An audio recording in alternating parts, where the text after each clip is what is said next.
A história que vamos contar hoje começa muitos e muitos séculos atrás, com a paixão dos japoneses por algas. São utilizadas em alguns pratos como sushis, sopas, bolinhos de arroz e até mesmo sanduíches. Também sempre foram aplicadas para conferirem sabor aos alimentos. Em 1908, o professor Kikunai Ikeda descobriu que o principal ingrediente do extrato de algas era o glutamato monossódico, atraindo inevitavelmente a atenção da indústria para o composto. Durante a primeira metade do século XX, ele era extraído de trigo, soja e outras plantas, através da hidrólise por ácido hidroclorídrico concentrado. O interesse do governo japonês no produto levou a um grande screening de organismos para a produção de aminoácidos, resultando na descoberta do Dr. Kinoshita de que Corynebacterium glutamicum era um excelente produtor. Pouco tempo depois, a empresa Kyowa Hakko já começava a produzir glutamato monossódico através de fermentação. No entanto, ele não se mostrou útil apenas na produção de glutamato, mas também de alanina, aspartato, treonina, isoleucina, valina e nosso composto de interesse, a lisina. O uso crescente de glutamato monossódico, tanto pela expansão da culinária oriental no Ocidente, quanto pela sua aplicação em alimentos industrializados, garantiu que a indústria se estabelecesse e crescesse, conquistando novos mercados. Apesar de glutamato ainda hoje ser o bioproduto originário de Corynebacterium glutamicum mais comercializado, a lisina é o aminoácido cuja produção mais aumenta. Sendo um aminoácido essencial utilizado para a suplementação de alimentação animal, seu emprego cresceu junto com o aumento do consumo de carne pelo mundo. Este subiu exponencialmente na América do Sul, especialmente na China, nas últimas décadas. Por conta disto, foi necessário um crescimento correspondente na produção de carne mundial, e este desencadeou um drástico aumento no consumo e, consequentemente, na produção de lisina. A principal aplicação de lisina se dá na complementação na alimentação de criação de animais. Geralmente a alimentação destes é baseada em milho e, no caso do Brasil, trigo ou cevada. Todas essas fontes de nutrientes são pobres em lisina, que é um aminoácido essencial. Uma alternativa para complementar é utilizar soja.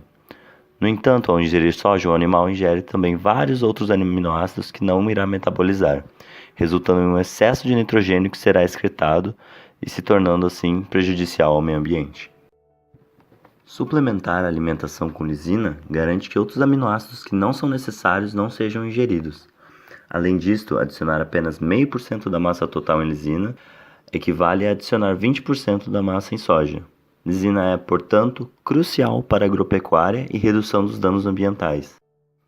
Apesar deste ser o principal uso do aminoácido, usos alternativos têm sido propostos nos últimos anos, especialmente a conversão de lisina em biopolímeros.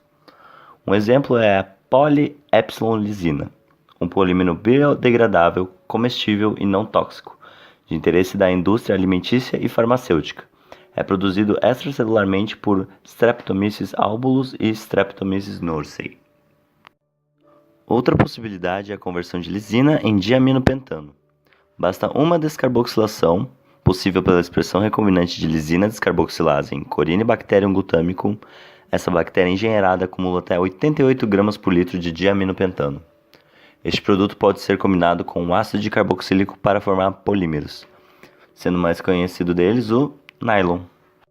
Atualmente, mais de 6 milhões de toneladas são produzidas anualmente. Toda essa produção é derivada de petróleo.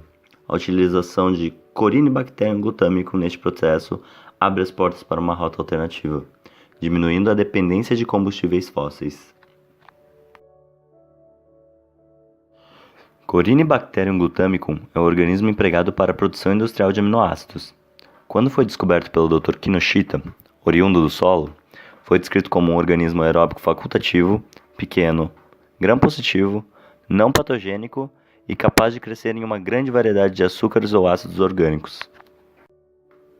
Através dos anos, sua capacidade produtora foi sendo otimizada através de mutação aleatória e seleção dos espécimes mais capazes, resultando em linhagens voltadas especialmente para a produção industrial.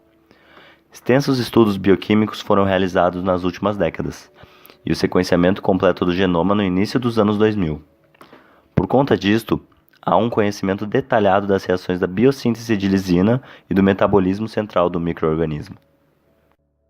Saccharomyces cerevisiae e Escherichia coli foram propostos como possíveis candidatos para o desenvolvimento de linhagens engenheiradas capazes de produzir industrialmente lisina. Destes, estudos obtiveram mais sucesso em E. coli, através do desenvolvimento de linhagens que não realizam a descarboxilação de lisina, para a produção de cadaverina e de linhagens produtoras de treonina. Recentemente, um detalhado modelo matemático foi proposto descrevendo o caminho a ser seguido para a otimização do organismo produtor. No entanto, apesar dos avanços nos últimos anos, E. coli ainda segue longe de destronar a C. glutâmico como principal produtor industrial de lisina. Estudos mais recentes, baseados nos crescentes avanços da biologia sintética, propuseram o C. glutâmico como uma importante biofábrica, não apenas de aminoácidos, mas também de outros produtos de interesse. Linhagens produtoras de diaminas como cadaverina e putrescina, utilizadas para a produção de polímeros, e linhagens produtoras de combustíveis como etanol, propanol e butanol foram desenvolvidas. Além disso, cepas engenheiradas capazes de utilizar fontes de carbono que não compitam com fontes de alimento também têm sido desenvolvidas, visando reduzir o impacto social e ambiental da utilização deste micro-organismo. A empresa de consultoria Grandview Research apontou em recente relatório que o mercado global de lisina deve atingir 6,96 bilhões de dólares em 2020, com uma produção global de quase 3 mil toneladas. No ano de 2013, esta era de 1.902 toneladas, sendo que 31% era consumido pela China. O relatório aponta ainda que os mercados que mais crescerão ao longo da década são a potência asiática e a América Latina. A lisina em geral é produzida onde a fonte de carbono é mais barata e onde a demanda do mercado local é maior.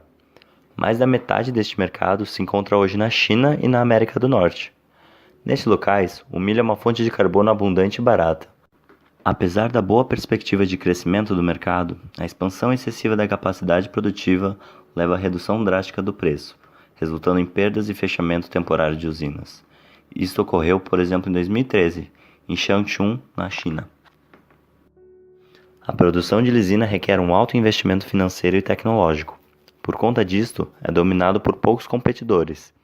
Global Biochem Tech, Ajinomoto, Shell Zhejiang Corp e a ADM são os 4 principais produtores, controlando assim 60% do mercado. O aminoácido é comercializado na forma de um composto cristalino contendo 98,5% cloridato de lisina, uma solução alcalina contendo 50,7% de lisina ou uma preparação de sulfato de lisina contendo 54,6% de lisina. Como é de se esperar, cada produto requer uma cadeia produtiva específica.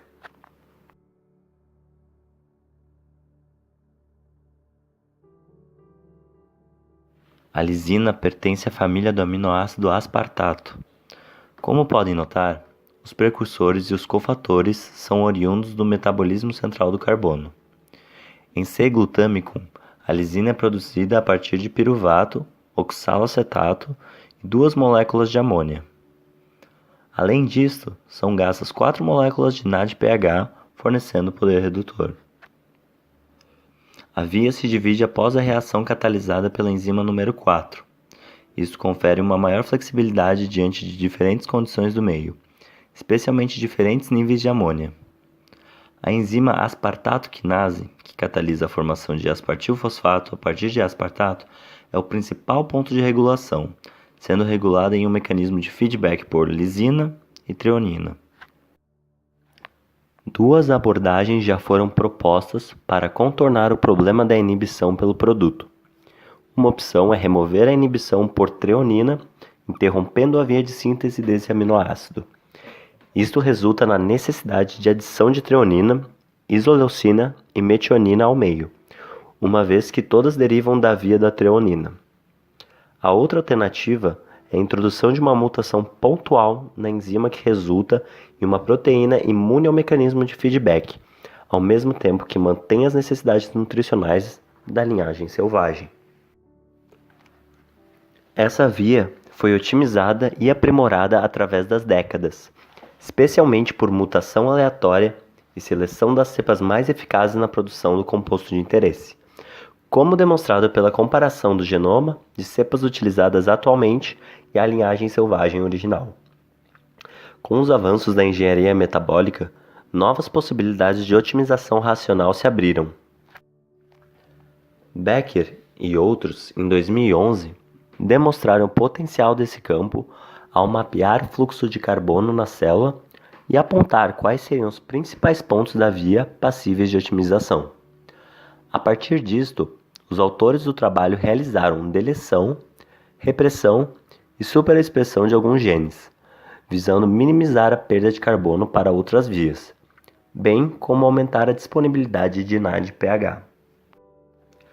Isso foi feito utilizando 3 ferramentas principais: substituição de códons por códons raros para reduzir a expressão, substituição de promotores por promotores fortes para aumentar a expressão e deleção de genes do genoma. O resultado foi uma linhagem de C-glutâmico com produtividade maior que qualquer outra reportada na literatura e produção próxima ao máximo teórico. A C-glutâmico é tradicionalmente usada devido à facilidade de crescimento, fácil manipulação genética, além de ser robusta em relação às oscilações de oxigênio e substrato, o que pode ocorrer quando se trabalha em larga escala. Na figura é mostrada uma fermentação típica da bactéria. O processo industrial de fabricação de lisina em larga escala pode ser separado em diferentes passos, que estão envolvidos no processo upstream, fermentação e processo downstream. O processo upstream compreende os testes da matéria-prima, a entrega e a armazenagem das matérias-primas, além da preparação do inóculo para a produção. Atualmente, os tamanhos dos bioreatores para a produção de aminoácidos variam de 50 a 500 metros cúbicos. A preparação do inóculo é o primeiro passo crucial e envolve cultivos sucessivos da cepa de produção em volumes de cultivos crescentes, uma vez que a C-glutâmico exibe fases lag elevadas quando inoculada a uma concentração de biomassa inferior a 0,1 gramas por litro. O procedimento começa em laboratório, para se obter uma imensa quantidade de inóculos estáveis, que possuem o potencial para executar dezenas de lotes de produção nas mesmas condições definidas, atingindo o mesmo resultado ou rendimento. O inóculo influencia significativamente na produtividade e rendimento desse processo. Normalmente, pelo menos 2 bioreatores são usados para obter biomassa suficiente para a inoculação da produção embatelada. Os bioreatores são conectados por tubos estéreis que permitem a transferência segura de um vessel para outro.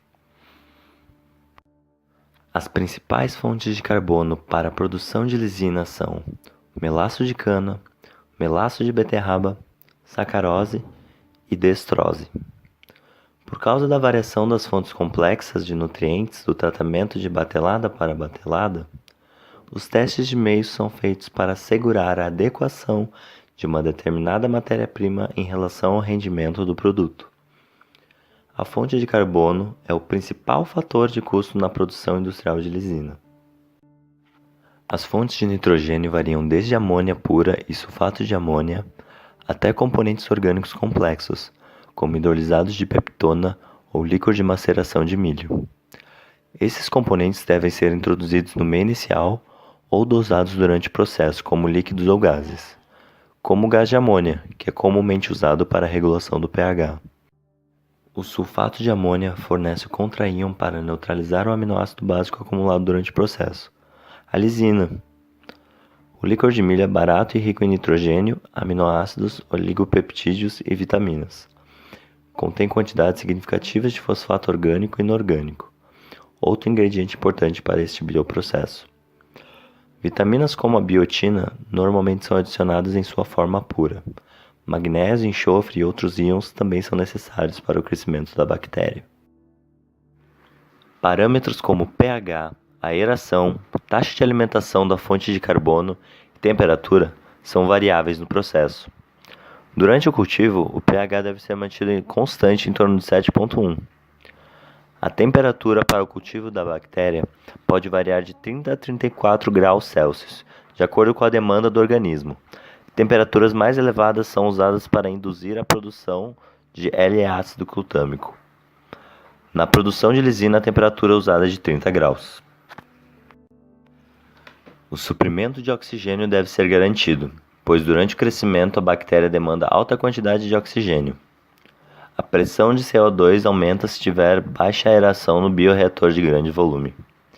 Esse ponto é crucial para o aumento de escala com bactérias coriniformes por conta da significância das reações anapleróticas. A adição de CO2 no processo aumenta a produção de biomassa, mas diminui consideravelmente a formação de ácidos orgânicos. No processo de batelada, o meio com todos os nutrientes é inserido no reator. O processo começa com a inoculação da biomassa vinda de outro bioreator. Durante o processo, as únicas correntes que entram no bioreator são líquidas ou gasosas para ajuste do pH, ou seja, amônia e ar. A batelada termina com o esgotamento dos nutrientes. Na produção de aminoácidos, as células necessitam de alta quantidade de carbono. Mas se a concentração deste exceder um certo nível, pode ocorrer inibição pelo substrato ou formação de metabólitos que prejudiquem a produção, como por exemplo o lactato e o acetato. A principal barreira para a intensificação de um processo de batelada é a osmolaridade inicial do meio. Altas concentrações iniciais de fontes de carbono interferem no crescimento e produtividade da C. glutamicum. Na batelada alimentada, o controle da concentração de nutrientes é o fator principal para alto rendimento e produtividade. Esse controle reduz a influência do nutriente na produção do processo, devido ao supercrescimento de biomassa. Pela redução da concentração inicial e controle da mesma, a fase lag da bactéria pode ser reduzida. Nesse tipo de processo, a primeira batelada ocorre sob condições clássicas. No final do processo, uma parte do caldo vai para o processo downstream, enquanto outra parte permanece no bioreator e é utilizado como inóculo para a próxima batelada. Em geral, de 60% a 95% do líquido do processo são retirados do recipiente. Em seguida, o recipiente é preenchido por nutrientes frescos até seu volume inicial antes da próxima batelada começar. Essa estratégia diminui significativamente o tempo de inatividade e, assim, aumenta a produtividade volumétrica. Outra melhoria poderia ser feita executando a produção de lisina em processo contínuo, porém, ainda não foi realizado em larga escala. A lisina produzida em C. glutamicum é exportada para o meio extracelular, ou seja, para o caldo de cultura.